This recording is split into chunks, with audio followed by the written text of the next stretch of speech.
Hello and welcome to the Hockey Gambling Podcast on the Sports Gambling Podcast Network. I'm your host, Ryan Gilbert, tonight, joined as always with my co-host, Joel Meyer. How are we doing tonight, Joel? I am ecstatic, Ryan, and you know why? Because the bitch is dead. Cassie Campbell-Pascal is no longer with Sportsnet. She is gone off to do the Women's Hockey League. Longtime listeners, patrons of the Discord, long know my disdain for this woman. I had to endure a really tough series against the Flames a number of years back with the Avs. Avs won that one comfortably, but the amount of propaganda and lies that Cassie and her fellow nincompoop Kelly Hrudey spread about the Avalanche during that series just made me really pissed off. And she's a terrible broadcaster too. I can't stand her. I guess she'll still be doing ESPN stuff, but thankfully no more on Sportsnet, which is what I watch the most. So yeah, it's a good day here. Yeah, I thought you were going with your Canucks being up 5-1 with Demko there, doing a good job. But that is much more important. You have complained about that for a while, and yeah, there are some not great announcers out there that I wouldn't mind see being used less often. So I do understand your sentiment there. But yeah, I'm doing good too. Flyers, big win in New Jersey in overtime. Owen Tippett steals the puck against Jack Hughes, and he goes in and scores in the final minute there. This was a classic letdown spot for the Flyers. This was okay. Eagles huge loss last night. Everyone's like, "Oh, all right, let's watch the Flyers." I guess they're hot right now, and they showed up. This is a spot where they would embarrass themselves in recent games, but they showed up here. I think it's a 9-game point streak now, 3-game winning streak. So it looks like they're legit. And there was even Sam Ersson in that again after Carter Hart now apparently has some sort of like ongoing condition that's affecting his. Like he's falling sick. I don't know if it's like a IBS adjacent or if he's like some allergy he's trying to manage, but he's managing something that he's going to be off and on about. So it's very good to have Sam Ersson playing strong hockey. For sure. Yeah, you mentioned the Eagles. Your Philly teams are going opposite directions there. The Sixers were not supposed to be so great, and the Flyers definitely were not supposed to be so great, and the Eagles are supposed to be carrying the torch there, along with the Phillies, I guess. But going the other opposite directions now with the Eagles, 3 straight losses, not looking good at all season long, and the Flyers totally opposite, despite the lack of talent on the team. Torch got them playing well, so it's good to see. I love that the game went to overtime too, gave the Devils the loser point. Hope they make the playoffs still, and yeah, definitely hope the Flyers make the playoffs. Good times over there in Philly, and it's DeSmith in net, of course, for the Canucks. Right, yes, I forgot about that. Yeah, doesn't matter. He's been really good this year, and 2 points for Quinn Hughes. That's good. I bet the Preds today, but when I bet against the Canucks, I'm happy when the bet loses because there's a lot more bets riding on the other way, the other direction. You said Quinn Hughes to assist tonight? Indeed. He needs that too. So I mean, we'll discuss the Norris Trophy in a little bit, but he's been cold recently. Yeah. I'm still relatively confident in the Eagles. I did see a clip from Colin Cowherd who was like, you know what, they're kind of like the Chiefs last year. They had a tougher schedule. They're losing games they won last year, and I still would take them over anyone in the NFC, but the 49ers. But the 49ers are fucking tough. So I mean. I'm really happy with the way the 49ers have been doing. I started off just betting the Eagles and the 49ers, and I just switched to the 49ers. And just yesterday, I bet the NFC at -120 money line against the AFC because I expect it to be the 49ers, and they'll be massive favorites when they get to the Super Bowl. So it'll take I think a bunch of injuries for the 49ers not to make. I mean, they're like miles ahead of every fucking team in the league. So good to see that. I really hope Kyle Shanahan finally gets his trophy. I think that he's the best coach in the league currently, and yeah, I love watching them play. Especially their offense is great. And yeah, Brock Purdy is another fun story to follow Purdy as well. for MVP. Yeah, minus 200 now. Let's minus go. 200 now. I mean, I'm trying to figure out if there's someone there I should hedge. If I should take maybe like some Josh Allen or maybe McCaffrey makes a run for it. But I think Josh Allen would be the best play at the current numbers. But if you want to hedge, I think just wait. I don't, because the 49ers play the Ravens next, and that'll be a tough game. So I think you can wait on hedging unless you want to take like the long shot with Josh Allen. Yeah. Who do they play? The Bills play the fuck. They play the Dolphins. It's an easy team anyway. The Chargers. The Chargers. They're going to fucking put up 70. Yeah, I mean, bet Josh Allen now. Yeah. I mean, I'm still seeing Eagles plus 450 to win the NFC, which I think they're going to make at least the NFC Championship game as long as they win the division. So I feel like that could be a decent futures bet. But that's enough football talk here at the top of the show. Make sure you do check out the Sports Gambling Podcast website, all the other shows for more football talk. Talk about every sport, basketball, there's some baseball stuff going on, MMA, golf's coming back, tennis, all that good stuff. Check that out. And make sure you are subscribed to the Hockey Gambling Podcast wherever you listen to your podcast, on Apple or Spotify. Also subscribe to us on YouTube. We're growing there pretty good, so we're going live there. All of our shows usually around 9:30, 10 p.m. Eastern time, Monday, Tuesday, Thursday, Friday, and then Wednesday a little bit earlier. But subscribe and you'll get notifications of when we are going live. And get in the Discord, sg.pn/discord. Support system in there. Everyone, come together for some good bets, hopefully having a good time. And that's what it's all about. And follow us on Twitter at HockeySGPN. All right, let's just get right into this. And we got a 3-game slate on Wednesday, December 20th. Are you ready to go? Yes, sir. All right, kicking us off here at 7:30. We have the Detroit Red Wings at the Winnipeg Jets. Game itself is in Winnipeg. Jets are minus 155. The Red Wings are plus 130. The over-under is at 6.5. Both the over and under are paying off minus 110 here. I like the Jets here at minus 155. It is going to be Brossoit confirmed in net for the Jets, but Brossoit's decent enough, and the Jets have been good recently. Did have the letdown loss against the Canadians after beating the Avalanche there, but Brossoit's been decent. Hellebuck's been even better, and it's more so just also Detroit is down Lyon, down Husso, so it's going to be either Reimer, and then they signed Michael Hutchinson today. I saw Talon through in the Discord there, so they're down a few guys. They do have Larkin back, Perron's still suspended, but I think Winnipeg here is just a much better team. They're competing for the Central, and Detroit is fighting to kind of stay alive here. They've lost 3 in a row, lost 6 of their past 7. So like the Jets here at minus 155, and then I would also lean to the under. Both of these teams, kind of more so under teams. Detroit a little bit recently, but stronger play on the Jets.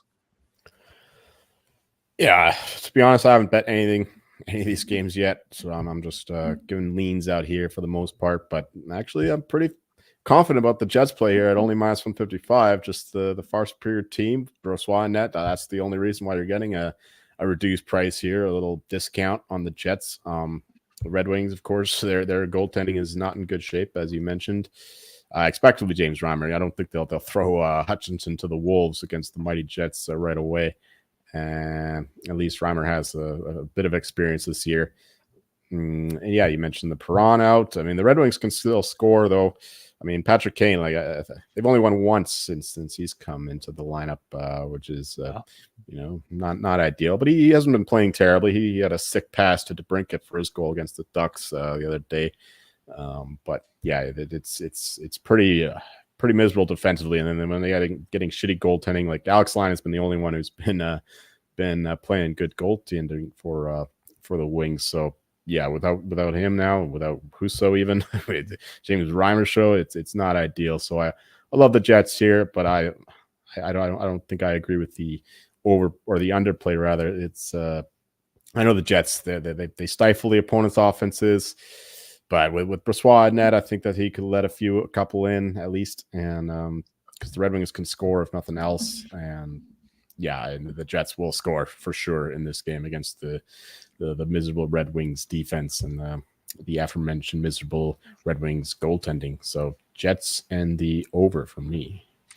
Yeah, this line is already up to -160, -165, -175, some other places. So Jets -155 is a great price here. -170 would probably be the most I go, though.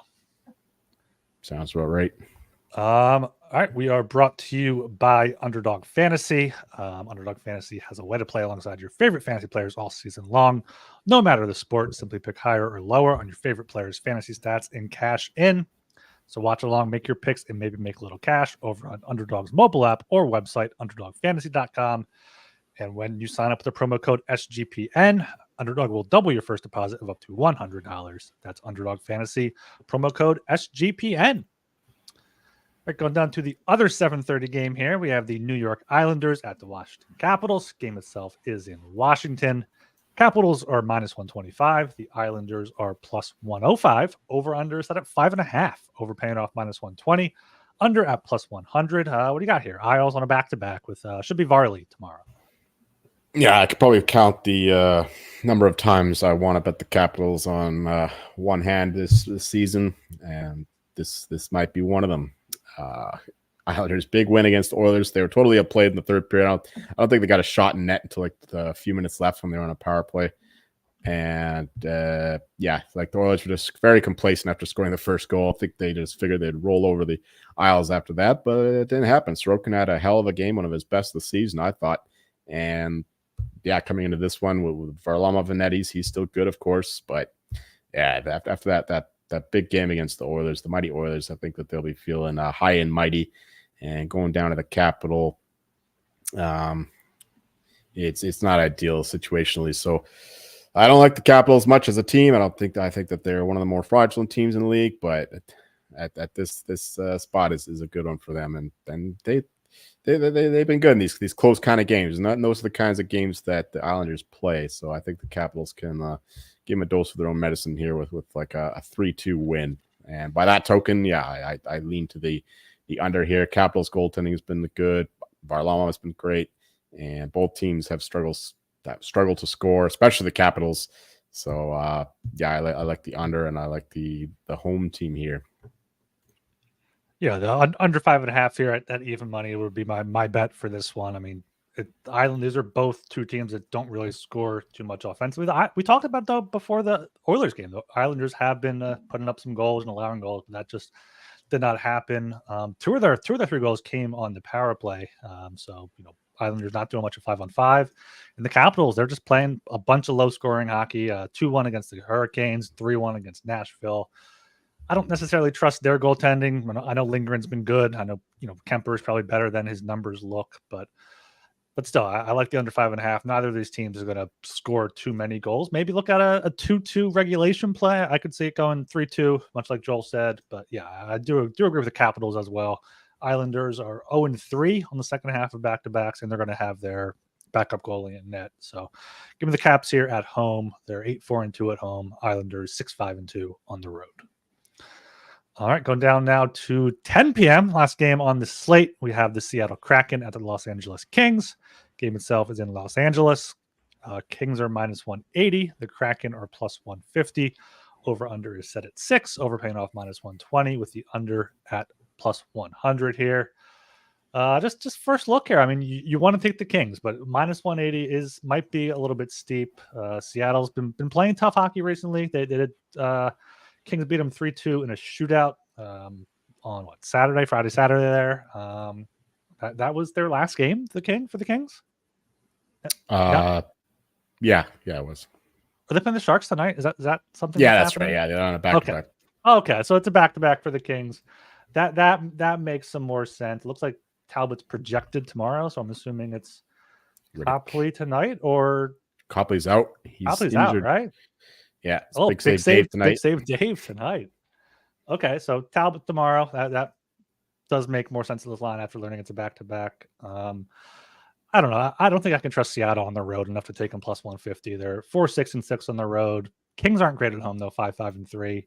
Maybe look for another draw game. Maybe another 2-2 tie. But lean to the Kings -180, and then maybe a play on the under 6 at +100. Yeah, once again, much like the Jets, you're getting a discounted price here with the back-to-back situation. I mean, well, the Jets aren't on a back-to-back, but with the goaltending uncertainty, but yeah, you'll get the better goaltender here for the Kings. So -180, I think, is still okay. But I might even try to wait this out. You know, usually the line goes against the team on the back-to-back, but with Talbot in net and the market does not really like the Kraken right now, I'm not too confident in that, but. Yeah, I'm going to wait this one out anyway, because -180 when a team in a back-to-back against a desperate team like the Kraken are right now, trying to get to a playoff position again. It's not a great spot there, but -180 is just my line is what it's like -237, so a lot of room there for the Is that Kings. with the back-to-back? No, no, but I don't think it's worth that much with the starting goalie in net for this one. So yeah, it's King side or nothing. I might just wait this one out though. Hope for a better line. If not, then maybe just a small regulation play, something like that. Because I don't like the Kraken at all right now the way they're playing. But they still can't score. I mean, they could score 7 against the Blackhawks, but against a real team with a real goalie in net, I don't think so. And by the same token. That's why I like the under as well here. Talbot in that, Kraken, Joey Decord projected. Could be him. Grubauer is still out, of course. Yeah, the Kraken have trouble scoring. The Kings aren't really a team that get in these high scoring games. So I think that they can limit the Kraken chances and limit their scoring, especially with one of the Vezina favorites in net tomorrow in Callum Talbot. Yeah, it looks like Jared McCann left Monday night's game and is questionable for tomorrow as well. So, I mean, if the Kraken don't have McCann, it's definitely a Kings play. Oh, in that case, if McCann's out, then this line will definitely not go for the Kraken's way. So, yeah, that throws another little wrench in the plans. So maybe just bet this now. Yeah, looking at the board, it's between -175 and -195. So the market hasn't really decided yet based off that. All right, that's the big 3-game slate for Wednesday. We got our consensus plays for every game. We're squares here. We're on all 3 favorites. The Jets -155, the Capitals -125, and the Kings -180. All home favorites.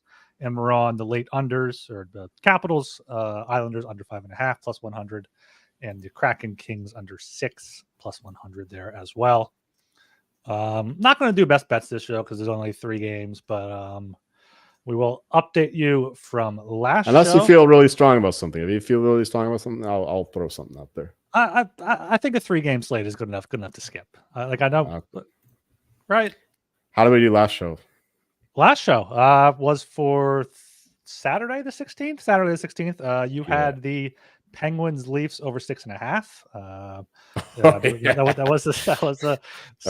That's not how I expected that one to win, but I'll take it. Well, that was -130, and then I had the Flyers -125 against the Red Wings. So you went up 0.77 units. You're now 10-8 plus 0.37 units. I'm now 11-7 plus 4.22. So we're both positive here. It's a good thing, which is great compared to our lock dog total, especially mine.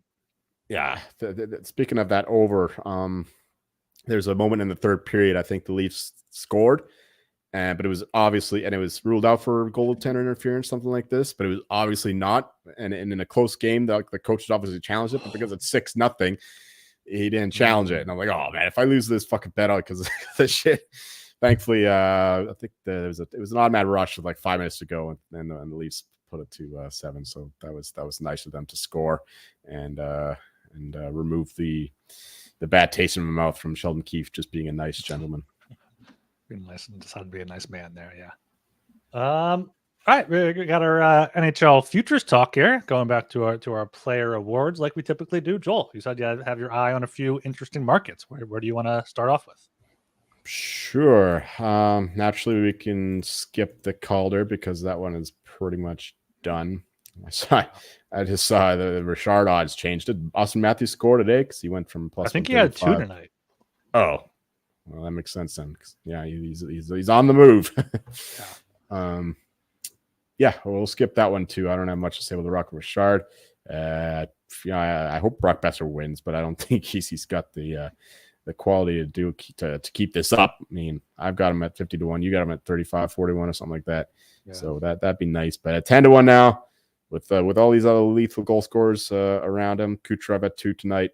I'm going to stay away from this market here, but we can go to a similar one in the heart, where Connor McDavid is back to the favorite, not quite the favorite he was to start the year, for a good reason, with the Oilers losing 3 in a row now, and then they have now all of a sudden, having a little bit of slump. They got to be worried about their playoff chances again, especially with like teams like the Wild playing better now, and the Predators, of course. They could be in a gunfight yet, even though they're clearly the better team than them.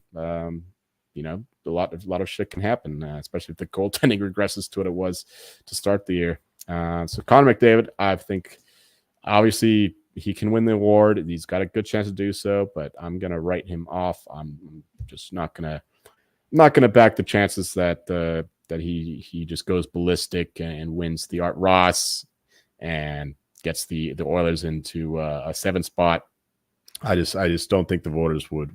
It would take something heroic, I think, for McDavid to win the award at this point. So I'm going to stay away from that. Kucherov, I think, is the rightful favorite. He's when he should be the favorite, rather. But he's already up at plus 350, 4-1 in that range. So that makes sense. Pasternak right behind him makes sense. Jack Hughes, like these all make sense. McKinnon, at the book I'm looking at, he's down to plus 750.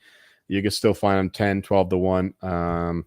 The Athletic Pod was pumping him up. They think that it's between Kucherov and McKinnon, which makes sense to me. And yeah, I think McKinnon should be at this point ahead of Hughes and Pasternak, if only narrowly, the way that he's played. He has another point tonight, so he's on a 16-game point streak, and he's really carrying the team right now. So once again, if you find McKinnon in double digits, I think that's the way to look. Beyond that, you're getting into long shot range. Pettersson's been quiet. He has a goal and assist tonight, though, so he's still alive at least.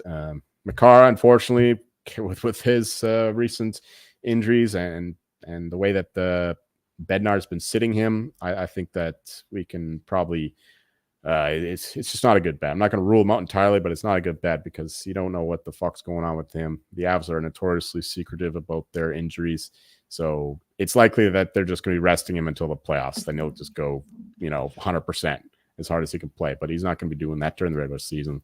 So unfortunately, we can write him off. Quinn Hughes, I think at 25-1, he's drifted out here a little bit.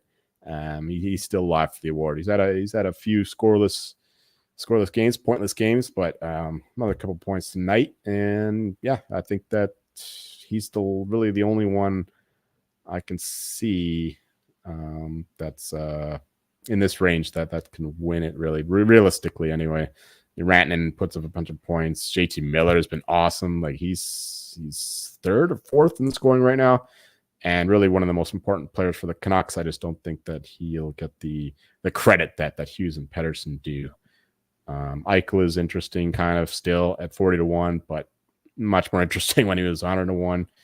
And finally, Sidney Crosby. We mentioned that 7-0 game for the Leafs. That was a terrible start to my Sidney Crosby for Hart campaign. I was like, oh, fuck. But then he comes back against the Wild, scores the game-winning goal, had an assist as well. So he's still in the mix. I still have a faint hope of him pulling off. But the Penguins need to make the playoffs, of course, to do that. So, yeah, other than that, I got nothing else. Yeah, I mean Crosby's still 150-1. I like McKinnon the best. Still here at 10-1. He said he can find him second in points behind Kucherov. Lightning aren't going to be as high up in the standings. I mean, they're not in the playoffs right now. I don't even think their point percentage is over 500 right now. They're barely over 500 after tonight's win. So I don't necessarily think Kucherov should win it. McKinnon, I think, is probably the best bet right now at 10-1.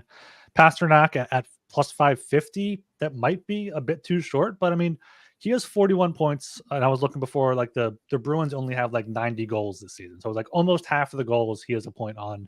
And the Bruins are still top of the East, like right behind the Rangers. And speaking of that, are we just writing off Panarin at 12-1? Like if the Rangers win the President's Trophy, is it just going to be Laviolette gets the Jack Adams and there's no player award? Likely, but I could see Panarin still pulling it off. I guess I didn't mention his name. What was it? 12-1. Yeah, he's in double digits there. So maybe that's a little bit too long, but yeah, he had a goal today. He's been a little quiet of late, but yeah, if he gets going again, like he's getting a lot of credit for elevating Lafreniere, or however you say it, who's he's been a disappointing number 1 overall pick, but this year he's really come off, and that's in large part due to being on Panarin's line, who was really helping him out. So there is that bit of a narrative in his case too. So yeah, Panarin, he's definitely in the mix. I have a little bit at 14, but it's not a big win at all. But yeah, it's just a fringe player right now compared to like the Kucherovs, McDavid, Pasternak, and McKinnon. I think that Panarin being in the second class beyond those guys, I think.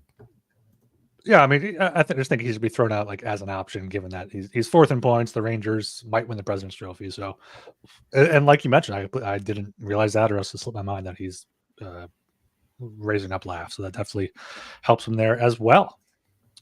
Anything else there on the Hart? No, I mean, William Nylander's got a ton of points. He's fighting for every dollar he can squeeze out of the MLSC group, but I don't think that he's a realistic option with Austin Matthews and Mitch Marner on the same team. He'll have to keep this pace up, and I just don't see it unless he just really, really, really, really, really loves fucking money. And who doesn't, to be fair? Yeah, that's the same thing with the Vancouver guys. Like Miller's up there, Pettersson's up there, Quinn Hughes is up there. I don't think any one of them can get the credit there. Right. All right. We are also brought to you by Game Time. Buying tickets to your favorite event should not be stressful. Game Time is the fast and easy way to buy tickets for all the sports, music, comedy, and theater near you. With killer deals on last-minute tickets and the best price guarantee, you can stop stressing over the tickets and start getting hyped for the fun you'll have. Game Time is the place for last-minute ticket deals. Forget planning months in advance. Game Time has deals on tickets right up to the day of the event. Get exclusive flash deals on every sport, concert, comedy, theater, and more near you. You get images of your seat before you buy, so you know exactly what to expect when you arrive. So snag the tickets without the stress with Game Time. Download the Game Time app, create an account, and use code CFBX for $20 off your first purchase. Terms apply. Again, create an account and redeem code CFBX for $20 off. Download Game Time today. Last minute tickets, lowest price guaranteed. And win bigger by betting smarter this NFL season with Hall of Fame Bets, the sports betting analytics platform for parlays, player props, and game lines. Research every bet with historical stats and data. You can enter any parlay idea into Hall of Fame Bet's revolutionary parlay optimizer tool to get hit rates broken down by leg, as well as an expected probability for the entire parlay. Sort all players for hit rate for any bet to learn which players are hot and which picks have value. Stop betting in the dark and join over 30,000 users researching with Hall of Fame Bets to craft more intelligent, data-driven parlays. Download the Hall of Fame Bets app or visit HOFBets.com and use code SGPN to get 50% off your first month today. Start researching, start winning with Hall of Fame Bets. All right, Joel, where are we going now for the player awards? Well, we can go to the mess, the market that's caused me the most consternation the past month or so, the Vezina Award, which is a big old mess. I have no idea what to make of it right now. It's pretty wide open. I don't think that these guys at the top of the board should be such big favorites at this point, given the way that shit has transpired so far. It's it's a mess. There's no decisive guy just pulling away, and the guys that start to pull away, then they either get hurt with Aiden Hill or they just fall apart, like Jake Ottinger. Then we got other guys, late risers, like GC Saros. His odds haven't moved much, but he's been playing well. Not so much tonight, giving up 5 goals to the Canucks. And who else has moved up? Connor Ingram, of course, when he got listed, he's got some great stats. Cam Talbot all the way up into second place based on what he's done for the Kings.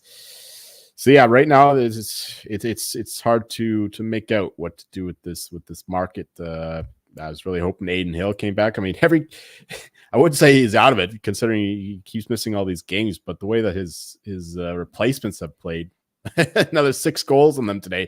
Logan Thompson just fucking sucks. So clearly it's not the Knights system that's the reason why Aiden Hill had such great stats, because the other goalies aren't doing anything that he was doing. So that's actually helping his case. As long as he comes back in a relatively short time frame, then he still is right in the mix. And yeah, I think he should be maybe not ahead of.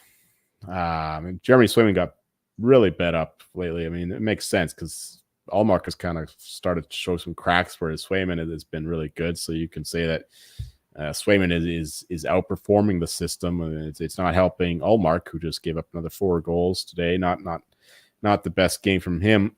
And Swayman, he basically wins almost every game he plays, seemingly. So I said to begin with that the Bruins defense would get the credit, not the goalies. But if one goalie is doing so much better than the other goalie, then I got to take that back. Eat my words. And Swayman is absolutely a deserved winner at this point. We'll see how it goes going forward. He's been incredible, but now it's too late to bet him here. I don't know what his odds are. You think he plays enough to win the Vezina? I think he'll play more and more games the more he outplays Allmark. Allmark didn't play that much last year. I mean, relative to a 1A starter, and he had no problems winning the award. No, fair. Swayman, it's interesting. He's a rightful guy in the mix. It's just unfortunately too late to really bet him. Demko is the deserved favorite though, but again, it's too late now to bet him. UC Saros is the only one I'd look at, but not a good time now after giving up 5 goals to the Canucks. So you can wait on that. I think that everyone else has a outside chance at best. I mean, looking down the list here, Sorokin, he's given up over 3 goals a game. He's got a great save percentage because the Islanders give up so many fucking shots. But if you're giving up 3+ goals a game, you're not going to win the Vezina. Let me tell you that.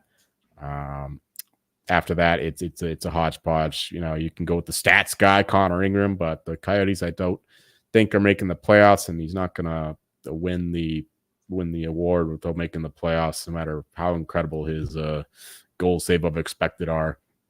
Like Sorokin didn't win, and he had a much better stat profile, and the Islanders made the playoffs. So I don't like that. And after that, it's just a bunch of guys that don't have a shot in hell. I mean, unless you find someone that in there that could possibly win, I don't see it. Yeah, unless like someone like Vasilevsky, unless he can turn into Vincent Vasilevsky, but he's played 10 games. His save percentage is under 900, goals against over 3. Hellebuyck Lightning have no defense. He's not going to get any help from the defense.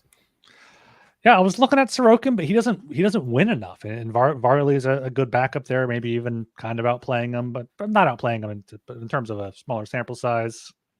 Shesterkin, maybe if the Rangers win the President's Trophy and he like goes on a run, but his save percentage is 904. He has not been the same guy. He's been helped out by Jonathan Quick more than anything. So yeah, I mean, Demko, I think, is the rightful favorite, but can he keep it up for the whole season? Hellebuyck is also up there. He's always kind of been in the mix, but he's down, probably odds too short by this point. I think around 5-1, maybe 7-1 here at different books. But yeah, it's gotten to the point where there's 6 guys 10-1 or less, and like none of them are that much better than the rest. So right now is you're late, and unless you can find someone like you said, like there's not even like Ingram, maybe Ottinger can bounce back at 20-1, or Saros at 20. I'd say Saros at 20-1 is probably my favorite bet. He's got the pedigree, 912 save percentage. I think that's coming into tonight, but he might be a big guy that's just steady enough for the Preds. But if I would have had to make a bet, it would be Saros at 20-1, but probably just wait and see what happens there. Yeah, I'd like to recommend a bet in this market, but it's hard to parse it out. I mean, I'm not going to waste any more money chasing these guys the way that this market has treated me so far this year. I'm just going to be rooting for the guys I already bet, and if something else appears, then I'll change my mind. But yeah, I'm not. It's just goaltending in general in the NHL is too much of a too chaotic for me to really parse out and understand. And that doesn't usually lead to valuable bets when you don't understand what's going on. Yeah, goaltending is crazy. I mean, we see more teams going to tandems now, so that even makes it harder. No doubt. We got next. Got the Norris. Is it still Yeah. McCarr versus Quinn here? Yes, but it's more just Hughes. Because McCarr keeps missing games. Again, mentioned it in the Hart segment there that we don't know what's going on with him, and he's not going to be playing 100%, and he's going to be taking these load management games because it's all about the playoffs for the Avalanche, and he doesn't care about the individual awards. He just wants to win the cup once again. Same thing goes for the rest of the team. So it's unfortunately McCarr, I think, is not a good bet anymore, even though he's drifted out here around 2-1. But if he's out, then where does the win probability go? I think it all, like 80% of it goes to Quinn Hughes. So if you want to bet Quinn Hughes at +110, I think that's a decent bet even now. I just don't see anyone else winning. Adam Fox missed all that time. He's way behind in the stats. And other than that, there's literally nobody that I would want to bet at all. Because all these guys are on teams that aren't going to make the playoffs or that don't have the stats, that aren't recognized as legit like transcendent players. And Quinn Hughes and Cale Makar, like whenever you listen to what these the broadcasters, people in the media are saying, it's always who's better, Quinn Hughes or Cale Makar, Quinn Hughes or Cale Makar. It's never anyone else right now. It's only those two. And yeah, until that changes, and until, like, I don't know, the Lightning win 10 games in a row with Victor Hedman scoring a bunch of goals, I could see that happening, possibly, maybe, but definitely not at 30-1. Josh Morrissey 40-1 with the Jets been playing. That's kind of interesting.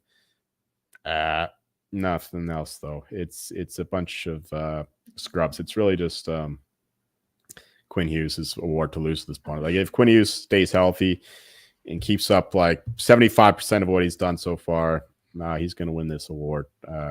Unless Cale Makar just returns and is 100% somehow and doesn't miss many more games and keeps it up like that. That's how it goes. But I'm not going to bet that to happen at like 2-1. So Quinn Hughes is the guy who's going to win here. I think that he'll be a minus money favorite in short order.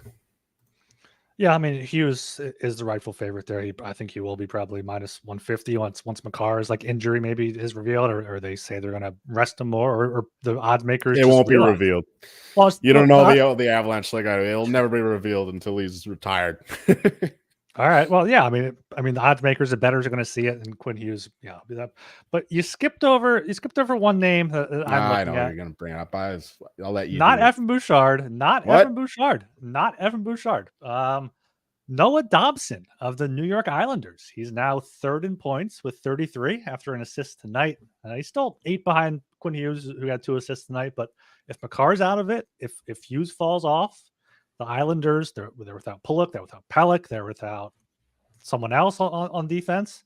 Noah Dobson, a +17. That does matter to the voters. I hate plus minus, but that does matter. That's one of the points against Bouchard. He's at -6. And like, the goalies aren't going to get the credit because, like you said, they allowed too many shots. But if they make the playoffs and, Sorokin's not in there for the Vezina, I could see Dobson, going down to less than 30-1. I think that's just too high. I feel like he should be in the more 15-20-1 range, like Bouchard, Dahlin, and Fox. That's my Norris Trophy take for this futures episode. Sure. I mean, he's had a hell of a season. He had a down year last year, but it was excellent 2 years ago. This has been a real tremendous bounce back. I mean, but just think about it. When Pelech and Pulock come back, they're going to be the first pairing, and Dobson's going to go back down to the second pairing. He's not going to get the minutes. And I'm pretty sure, I mean, maybe they just become the second pairing, and then Dobson's line will get the minutes. But no, I don't even think the Islanders are recognized as this great team. I don't even know if they're going to make the playoffs. So many good teams in the Metro there. Yeah, I could see the case for him somewhat. He's just not a name that you really want to back. Yeah, I mean, I could see more of a case for him than a bunch of the other guys. I'll say that much. That's a decent pull there with the Isles defender, but it's just I'm not going to war against Quinn Hughes with him. No, I mean, Quinn Hughes is likely going to win it, but like if you're heavy on Quinn Hughes and you want a long shot, you maybe hedge that a little bit. And I think 30-1 is not a bad price for Dobson. What's next? What we got? Is Jack Adams even worth discussing now? Oh, it's always most worth discussing. This is the most interesting award. Rick Tocchet finally to a price that I can't bet him anymore, around 3-1 there. Canucks keep winning.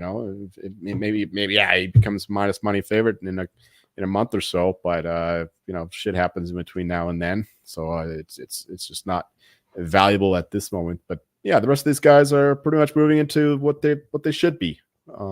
We've been saying, not so much Laviolette McClellan, but we got a little bit on them. But Tortorella, 50-1, 40-1, said that for a long time. He's down to 9-1 where he should be. Andre Tourigny, bit of a bad stretch for the Coyotes, up and down.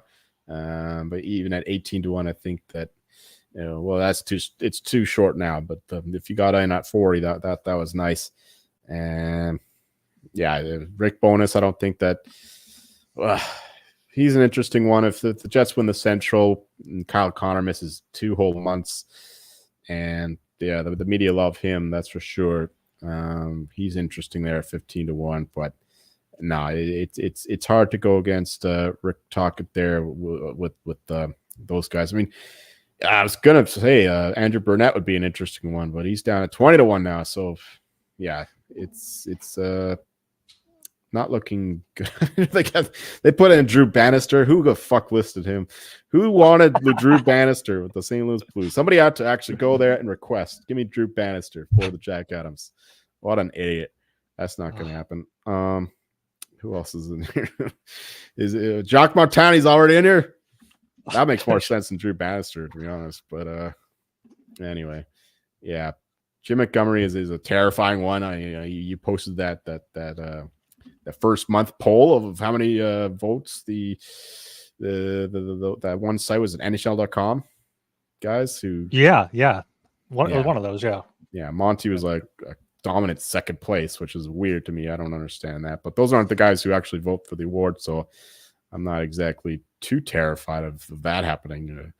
But there's just something to keep an eye on, I guess, when the real polls come out. Yeah, it's like Quinn Hughes. It's talk us to lose, but shit can happen. And we talk about the Canucks' unsustainable PDO, but they keep winning games, and they're not just doing it by lucky bounces going in. So that's part of it, but it's also through the system that he's installed. We saw how it fell apart for Bruce Boudreau, but Tocchet's been here for almost a solid year now. In January, end of January, and his team played a lot better than Boudreau's at the end of last year, and it's played a hell of a lot better than Boudreau's this season. So that's clearly a coaching improvement, which will resonate with the voters, and that's why we've been saying Rick Tocchet all year long. And yeah, let's hope he pulls through. And just right now, if you could find a stray Andrew Burnett, maybe put a little bullet on that at like 40-1 or something, but the price I'm seeing here is at 20-1, so you'll have to find like an off-market price for that. He's 30-1 here on FanDuel. Yeah, that's interesting because if the Preds make the playoffs, the Canucks kind of fall apart, then he's got a damn good case. Other than that, like Peter Laviolette, Rangers win the Presidents, he's got a case. Todd McClellan, same thing with the Kings. But yeah, these are not so much improvement coaches. They're a little bit improvement coaches, but they're more like great team coaches. And I don't think there's any real great teams this season. Like it's much like the NFL, but beyond the 49ers. It's just a bunch of meh. Like there's good teams, bad teams, terrible teams, but there's not a lot of great teams. Like we're not seeing the Boston Bruins of last year, that's for sure. Yeah, I certainly hope no one wins 60 games. I did bet that on FanDuel. The team did not win 60 games. Yeah, the Jack Adams Award, I mean, it's going to be Tocchet or Lavi or Torts. I'm pretty sure those are the three favorites now. 250, 6-1, and plus 650. And like, if the Canucks shit the bed, the Rangers, you would need the Canucks to shit the bed, the Rangers to not win the President's Trophy, and the Flyers probably to fall out of the playoffs or not be to be one of those three. I guess Burnett could be a decent look, a decent Torts-like look, but he doesn't have like the connections and whatnot. One guy I'm just trying to find a fun bet here. John Hines, 50-1. The Wild have been a lot better under him. 8-3 after a win tonight in Boston. I don't know if he has enough to what it takes. Like we discussed it, even Berube didn't win it when he took him over. But at 50-1, you can do worse, I guess. Not a fucking chance.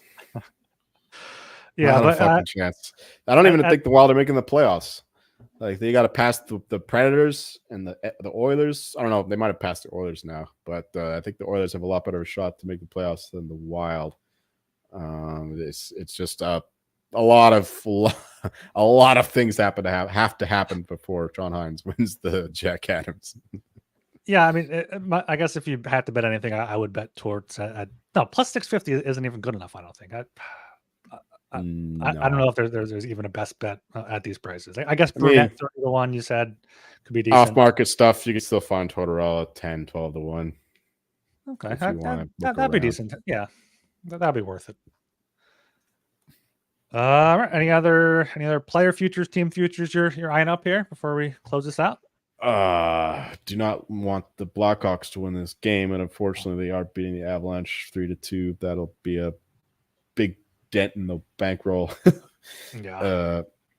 But yeah, no, that because I got the Blackhawks points total on it, and this is a game that's supposed to lose, being plus 200 dogs. Yeah, whatever. Good thing that the Bruins didn't win though. That was nice. No, that wasn't. I guess I bet the fucking money line. Oh well, we're done here. I'm spiraling out of control. Yeah, Joel's got to go watch the end of the Avs game here. We'll be back with you on Wednesday, probably around 8 p.m. Eastern, maybe 8:30 Eastern. All three of us back to discuss the big slate on Thursday. Then we got hopefully a World Junior special coming up later this week. Hopefully recording that Thursday night with the smaller slate on Friday. So make sure you keep an eye out for that by subscribing to the Hockey Gambling Podcast on Apple. Leaves a 5-star rating and review. Spotify as well, or wherever you listen to your podcasts. Also, to subscribe to us on YouTube, like, comment, subscribe, all that good stuff there. And get in the Discord, sg.pn/Discord. Always a good time in there with the support system. So make sure you check that out and follow us on Twitter at HockeySGPN. All right. I am Ryan Gilbert. You can follow me on Twitter at rgilbertsop. I'm Joel Meyer, and you can find me asking Talon, how about those fucking Sens, baby? 3-1. Let's go. Hopefully I didn't mush them. There's still a period to play, but we're looking good. Jacques Martin. New coach bounce. They get it done. Hell yeah. See ya.